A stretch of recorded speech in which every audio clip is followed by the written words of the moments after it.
Novel محبت، امید اور بھروسہ۔ قسط نمبر 2۔ گورنمنٹ ہسپتال کے جنرل وارڈ میں وہ کئی گھنٹے اپنے شوہر کے اندر آنے کا انتظار کرتی رہیں، مگر انہوں نے یہ خوشخبری سن کر اندر آنے کی زحمت ہی نہیں کی۔ پہلے ہی گھر میں 3 لڑکیاں دیکھ رہے تھے، چوتھی کو دیکھ کر کیا کرتے، سو وہ گھر واپس چلے گئے۔ بیوی کے پاس اس کی ماں موجود تھیں۔ چھٹی ہوئی گھر آ گئیں۔ گھر آ کر بھی شرمندہ شرمندہ سی تھیں، جیسے ان سے کوئی جرم سرزد ہو گیا ہو۔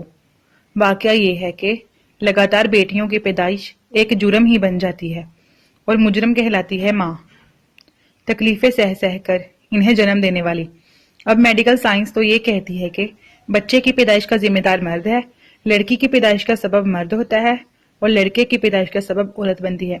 مگر خیر، جدید ریسرچ اور میڈیکل سائنس کچھ بھی کہتی رہے، ہم تو انہیں ہی مانتے ہیں جو روایات اور خیالات نسلوں اور صدیوں سے چلے آ رہے ہیں۔ اچھا، بات ہو رہی تھی اس بچی کی جسے ابھی تک نہ باپ نے دیکھا نہ دادی نے۔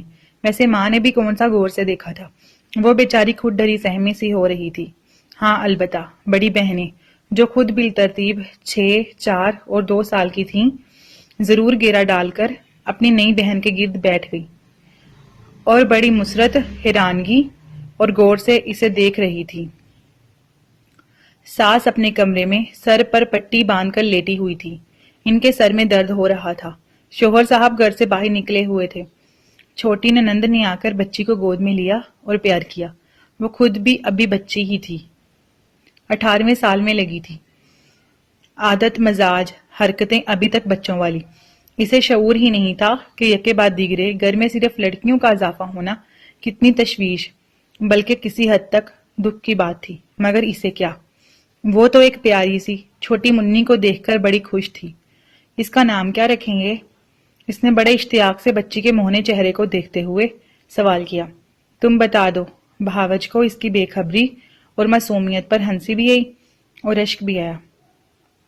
سوچتی ہوں۔ ایک بہت اہم ذمہ داری پا کر عبیرہ سوچ میں پڑ گئی۔ آخر بچے کا نام رکھنے کا معاملہ تھا، اچھا سا پیارا سا نام ہونا چاہیے تھا، جیسی کہ بچی خود ہے۔ عبیرہ نے کئی نام بتائے اور بتا کر خود ہی مسترد کر دیے۔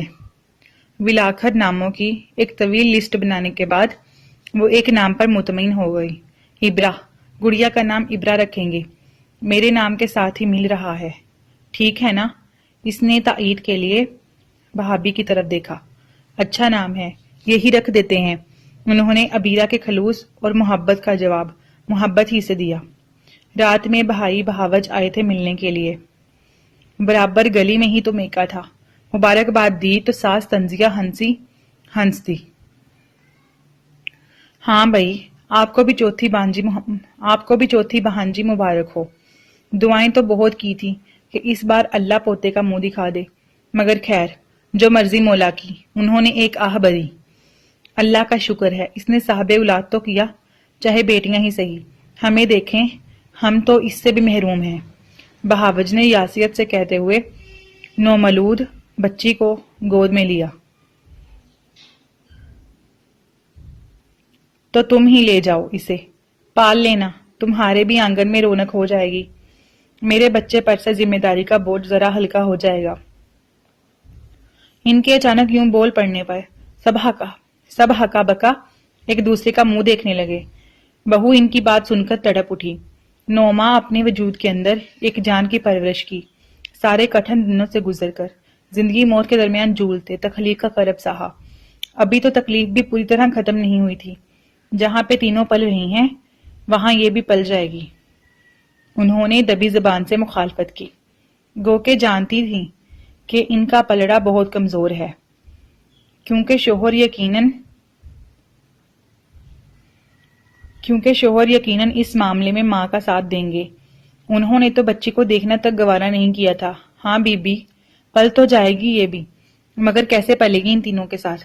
تمہیں اندازہ تو ہوگا، پھر پڑھائی کے خرچے، شادی بیاہ کے خرچے، اس کے بعد دوسرے خرچے۔ لڑکی ذات تو بس اخراجات کا دوسرا نام ہے۔ تمہارے بھائی بہاوج کے گھر کم از کم اچھے طریقے سے تو رہ لے گی، پھر بے اولاد کی گود بھرو گی، کتنا ثواب ملے گا تمہیں۔ کیوں بھائی؟ انہوں نے اخلاقی حمایت اور تائید کے لیے جملہ حاضرین کی طرف دیکھا۔ اگر سب راضی ہوں تو ہمارے لیے خوشی کی بات ہوگی۔ بھائی نے ٹھہر ٹھہر کر انہیں جواب دیا۔ بیوی بھی ان کی ہمنوا تھی، انہیں کوئی اعتراض نہیں تھا بچی کو گود لینے میں، اگر ماں باپ کو اعتراض نہ ہو تو۔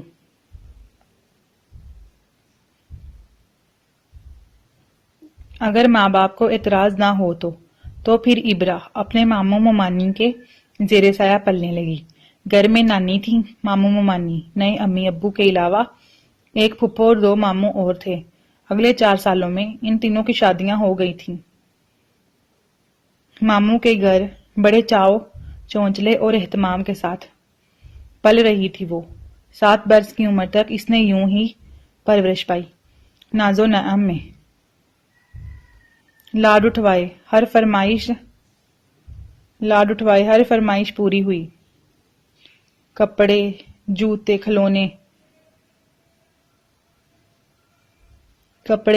کھلونے، رنگ برنگی ہیئر کلپس، اسکول کی اسٹینڈز کی پیاری پیاری چیزیں، کھانے پینے کا سب کچھ من پسند۔ پھر ایک معجزہ ہو گیا۔